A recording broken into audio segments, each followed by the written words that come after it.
So we have limited range of motion. Yes, of course. Lady, can you explain it in Arabic? Can you explain that sentences that she said in Arabic again? Yeah? Actually, I've been another ladies, but no matter. Okay.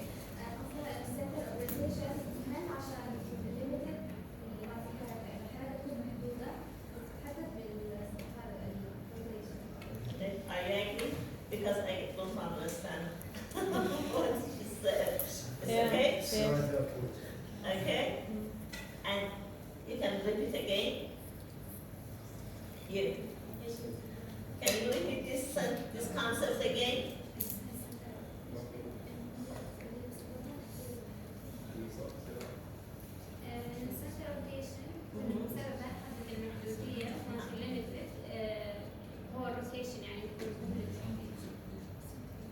It's okay? Yes. Are you agree? Yes. Yes. Okay. So thank you. Because there is two different central rotation in one level of vertebra in lumbar region.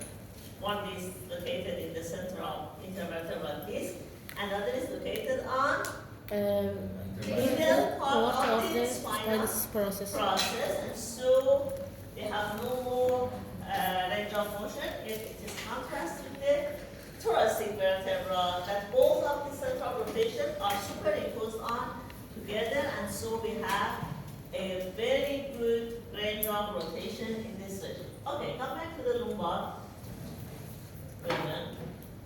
Fortunately, the thoracic is not responsibility of me. Okay. Okay.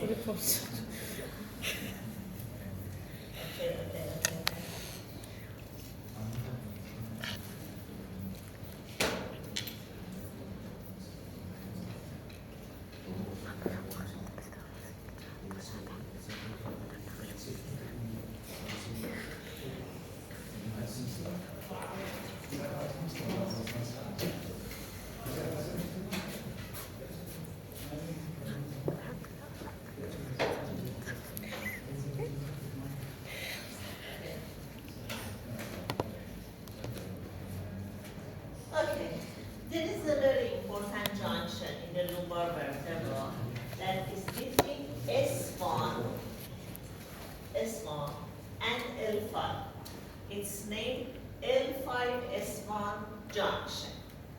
And you know that it is a point that lordosis of the lumbar is ended and static kyphosis of the sacrum started. So this junction is very important and is prone to some disorders. Look at this region. You can see that there is the oblique position of L5-S1, and so our weight that's shown in this figure with P is the weight of our body, weight of the head, upper extremities, and trunk, reach to the L5-S1 junction. Due to this oblique surface of S1, this weight should be dissected to two perpendicular forces. It's a rule in the biomechanics, okay? One load is applied vertically, named as an N, vertically to S1. What is the type of this load? Axial. Axial. Compression load. Compression axial load, okay? So these two parts, one of these is axial compression load, named as N, that the result of this axial compression load is more stability between L5 and S1, okay? Okay. How about another part? Another part of this dissection is G. This is a translatory force.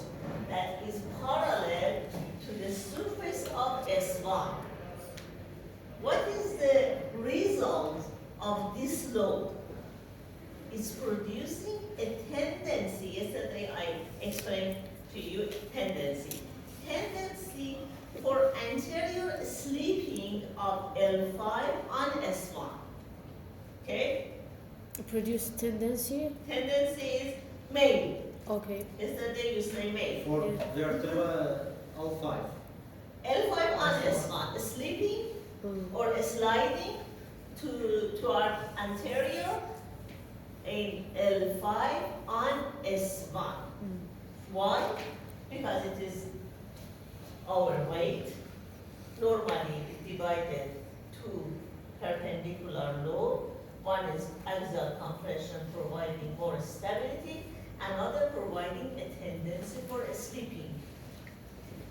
But normally there is no sleeping of the L5 on S1. Why? Because in the posterior part of this section, there is the adjustment of the facet joints and powerful ligaments in the posterior arc that prevent the anterior sleeping of L1 on S1. Okay? It means that I try to push this table. I apply the force. It is a translatory force. Okay? Okay? I try and apply the force, but you cannot see any movement of this table. It means that there is a force, but there is not movement.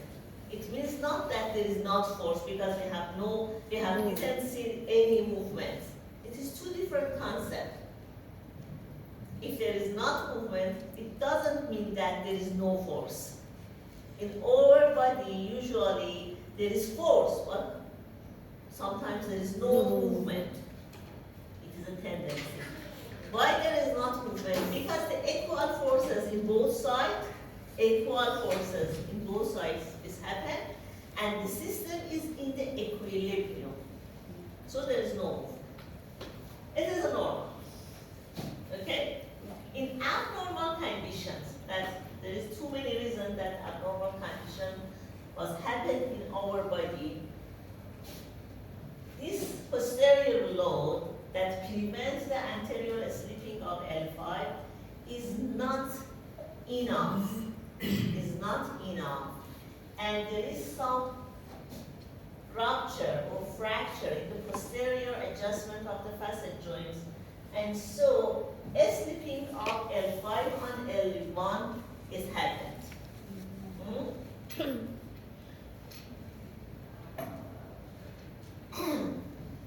Look at this figure that shows this section from the above.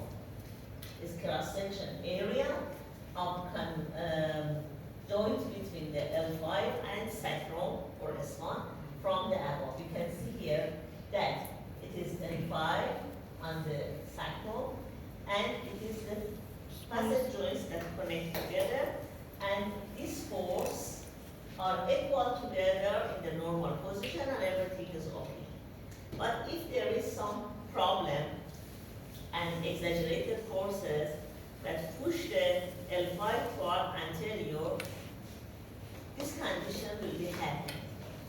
If just there is a defect means that the insufficiency force of the ligaments or a microfractures of the facet joint, if just there is a defect, the pathology nominated that as spondylosis.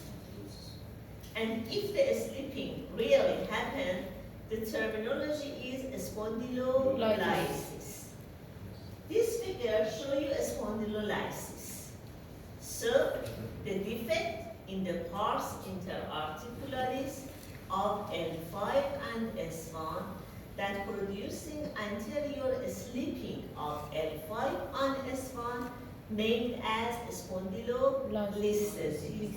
Based on the amount of listhesis, there is 4 grades of spondylolisthesis. Usually, for better understanding in the X-ray, you can see this fold in the lateral X-ray. You can draw a line.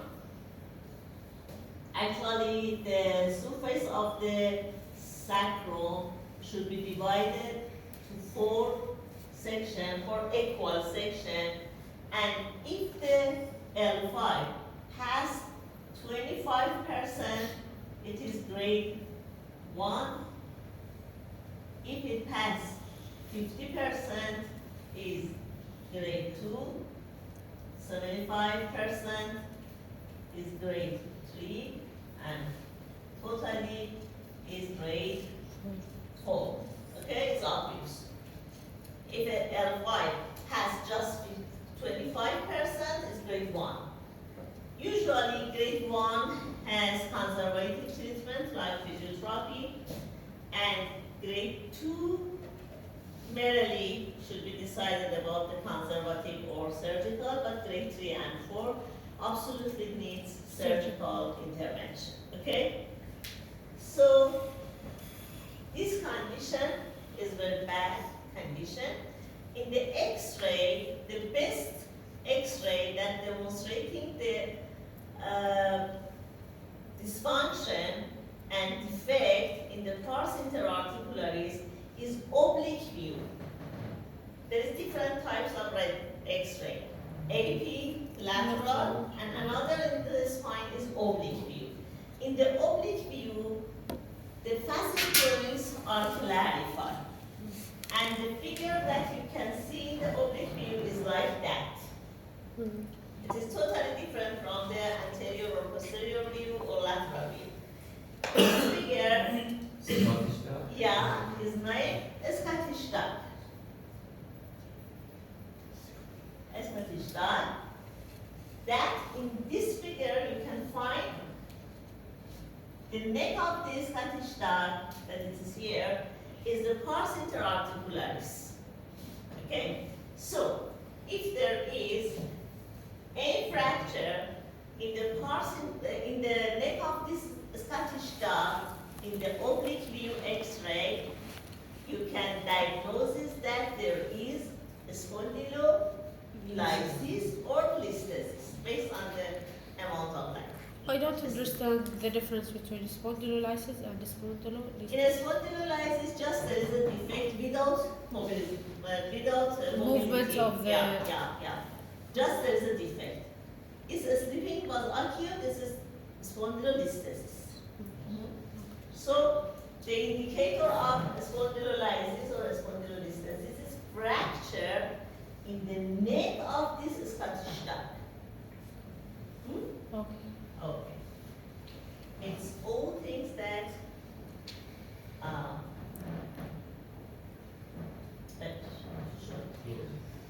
okay. It's all things that you should mention in the oblique view. Usually you have some patients that have oblique view because they are prone to these defects and should be diagnosed by the X-ray.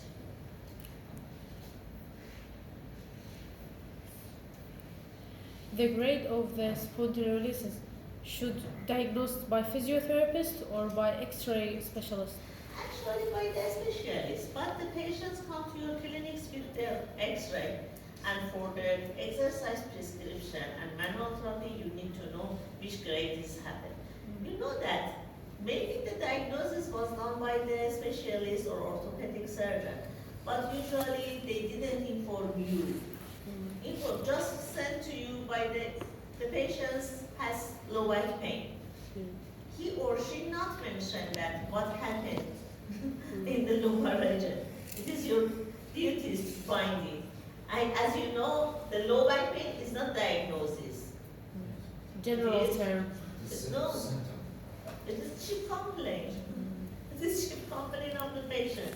The patient comes to your clinic and you ask the patient what happened. She says, for example, I have low back pain. And then she go to the clinics of a surgeon. After some paraclinics, examination and others, the physician send the patient to you. It is a patient with low back pain. It is a chief complaint. The patient knows that she or he has low back pain. So the physiotherapist should have a method to diagnosis, to evaluation. Yes, of course. But the methods of diagnosis and as assessment as well as diagnosis in physiotherapy is totally different from that the surgeon was done. The surgeon was done some assessments for diagnosis of of disease. But the physiotherapy applies some different assessment methods to diagnose the dysfunction. For example, the disease is frozen shoulder. Frozen shoulder is a disease that should be diagnosed by the physician. But when you come to your clinics, for example, we have patients tomorrow in the hospital, your diagnosis, the dysfunction is lack of arthrokinematics, is weakness of the rhomboids, is tautness of the trapezius, okay? It is dysfunction, it is not disease. It's a combination for better understanding the problem of the patient. But unfortunately, some of the patients come to your clinics just with cheap complaint. The physician writes a note to you that the patient has shoulder pain. It is not diagnosis. Okay. So, look at this picture. I told you that there is too many ligaments as well as too many powerful muscles around the lumbar area that each of them have different roles to providing the stability and mobility of the lumbar spine. One of the most important ligaments is iliolumbar ligaments. Iliolumbar ligaments is two ligaments that are arising from L4 and L5 as originated from the transverse process of L4 and L5 and attached to the ilium. It is a connection between lumbar and pelvis, ilium. That these two bundle, one is arising from L4 and another part that arising from L5 has again two different bundles. The length of these iliolumbar ligaments during flexion and extension will be changed based on the position of the patients. So, for good flexibility and good range of motion of flexion and extension, we need a good extensibility of these ligaments. It is a dysfunction that can be evaluated and diagnosed by you. For example, you ask the patient come to the forward bending and he cannot do that. Maybe one of the reasons that he cannot complete range of L5 forward bending on S1 or L4 on L5 is tautness of these ligaments. Because we need good extensibility of these ligaments to complete range of forward bending. And we have too many methods to increase the extensibility of this ligament in form of hypnosis. Okay? It is diagnosis of dysfunction. No surgeon, no physician cannot put this diagnosis. It's just your role, your duties. So, pay attention to the iliolumbar ligaments that can prevent the normal mobility of the L4 and L5. And you know that the more mobile segments in the spine is L5. More mobility is related to L5.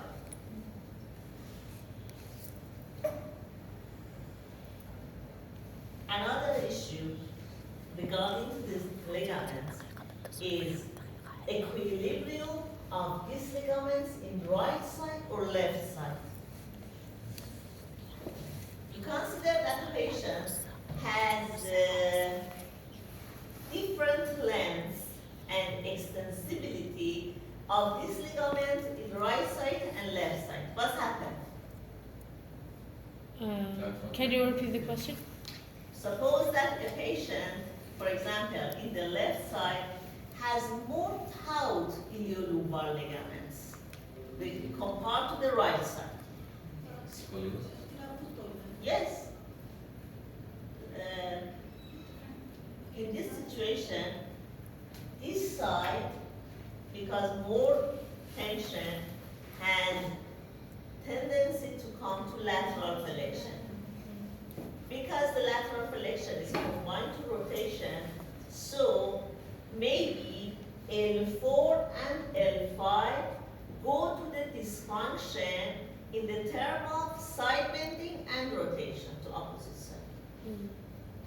source of low back.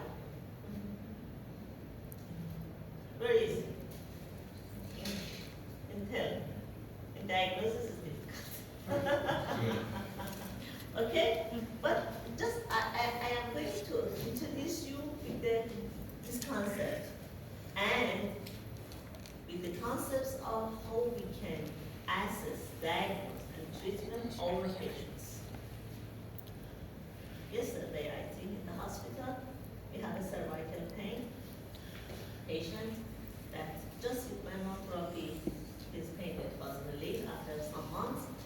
And there I told to the students that if you did 10 hours ultrasound and 1,000 hours ultrasound and 1,000 hours laser for these cases, she is not cured because she has a rotated vertebra. Our electrotherapy devices are very good, but they are not sufficient for treatment of our patients because most of our patients have some pathomechanics lesion.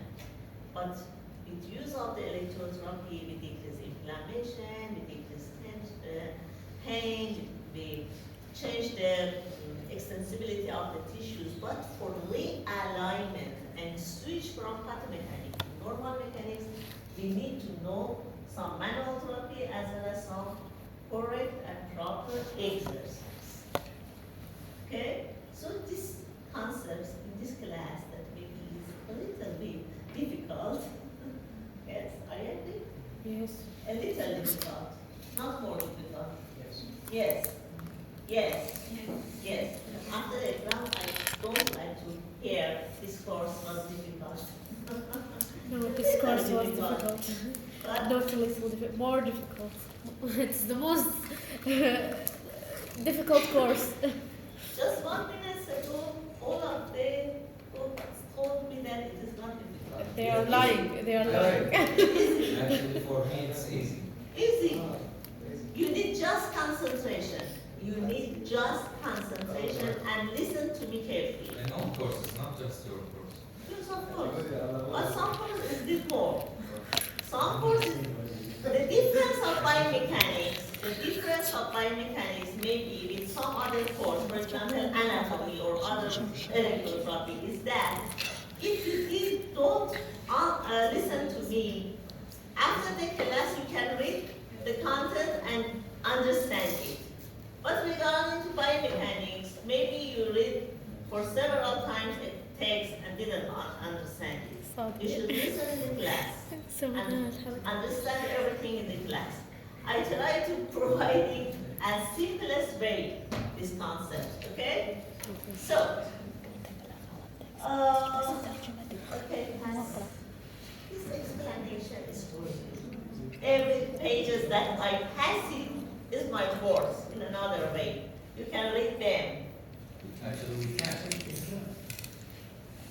Actually you read. Actually you should read. You have to read. Okay? This book is written very, very, very, very better than me. So please read. Okay.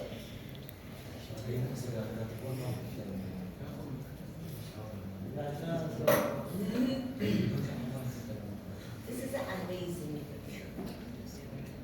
Amazing.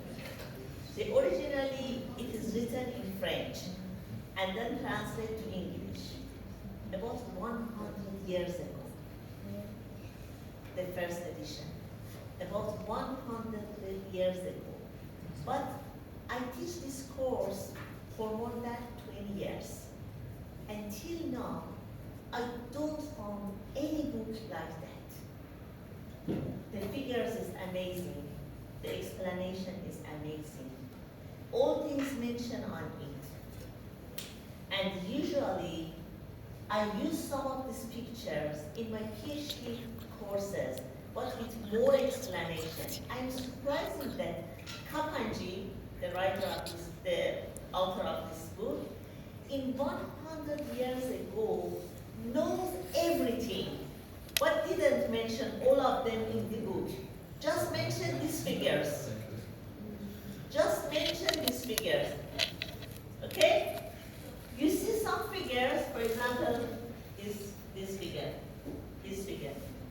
The easiest way is that this is that's the way I told you. This is to ligaments, toughness, weakness, tension. But there is a deep information of biomechanics underlying this. That Kapanchi mentioned it just in one sentence, without any explanation. And after some years, written, for example, another book just for explanation this issue that Kapanchi mentioned in one sentence. It's like today some traditional books, you know that in Persian there is too many traditional books that after that too many books written to explain the concepts of the author, like to the Quran. There is too many explanation for one word in the Quran. And I'm surprising that the concepts of the Kapanji is like that. We can teach it in the simplest way, we can teach it in the simplest way, or in the deepest way. Too many concepts, too many new concepts, modern biomechanics embedded in this book. Okay. Now we are going to talk about kinetics. Till now we are talking about kinematics, and now we are talking about kinetics, that the muscles are in charge for the kinetics in this book. No? It is a cross-section area of the lumbar region of our body, and you can see the cross-section of all muscles that are responsible for the movement of the abdomen, or of the lumbar region. As a whole, we can divide this muscle in three sections: anterior, lateral, and posterior. Actually, all of them is anatomy. I just pass it quickly. After me, you can read this book carefully. But as a whole, in the anterior part, that here you can see anterior part, there is two muscles in the anterior rectus abdominis that connect it together with linea alba, yeah, midline fascia, and also there is two another muscles. What is their name? In the anterior part of abdomen. External oblique and internal oblique. External oblique, internal oblique. And the last muscle in the anterior part is rectus, internal oblique, external obliques, and transverse. Transverse. Transverse. It is not shown here. Transverse. Okay. In the lateral part, there is two muscles, deep and lateral of the lumbar region. There are two muscles. Sartorius. No, lateral. Quadratus lumborum, and psoas, because it is arising from the lateral border of the lumbar region. And it's a vertebra. Quadratus lumborum, psoas. And in the posterior part here, you can see again too many muscles. Too many muscles. As a whole, these muscles that nominated as paravertebral muscles can be divided in two categories. Some of them has attachment directly to the lumbar vertebrae, that as a general named as multifidus muscle, because they have connection to the vertebra. And some of them has not origin and insertion on the lumbar, but working on the distance from the vertebrae, like to the latissimus dorsi, serratus anterior. Okay? So, two different categories of muscle working in the posterior part. Some of them have attachment on the vertebra, and others have not attachment. We talk about them in details later. Posterior muscle of the trunk. Posterior muscle of the trunk divided in three levels, from superficial to deep. Superficial posterior trunk, intermediate posterior muscle trunks, and deep muscle. So, as a whole, you can see here, for example, deep muscle multifidus that have a close attachment on each vertebra. And some of them are like that, has no attachment, and just working on the posterior part of the vertebra. As a whole, what is the function of the posterior muscles? As a whole. Stability. Posterior muscles. Stability as well as, you are right, multifidus providing it isometric as a postural muscles stability. But as a whole, which movement producing by working these muscles? Extension. Extension. You can see here. With action of this muscle, we have extension. The result of extension is increasing the lumbar lordosis.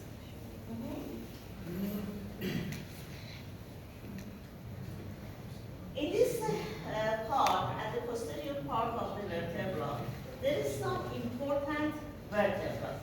One of these important vertebrae is L3. L3 is a special vertebra.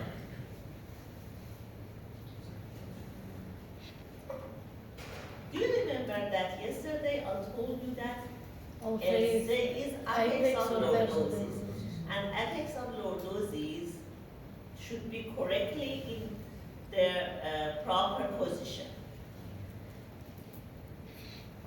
Another fact is that there is some muscles that are originated from L3 or inserted on L3. So, some descending muscles from the superior part are inserted on L3, and some lower muscles originated from L3 and come to the lower part.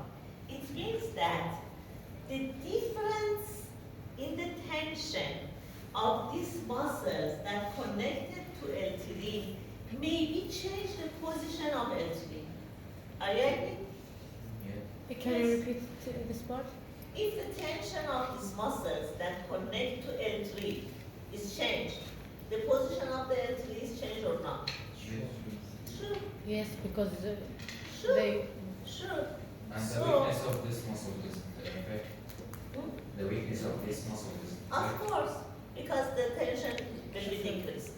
So any changes in the arising tension from the muscles can be changed the position of L3. And because the L3 is apex of lordosis, providing some changes in the shape of the lordosis, and it should be one of the cause of low back pain. Is it the main cause? Not the main cause, there's too many causes, this is one of the main causes.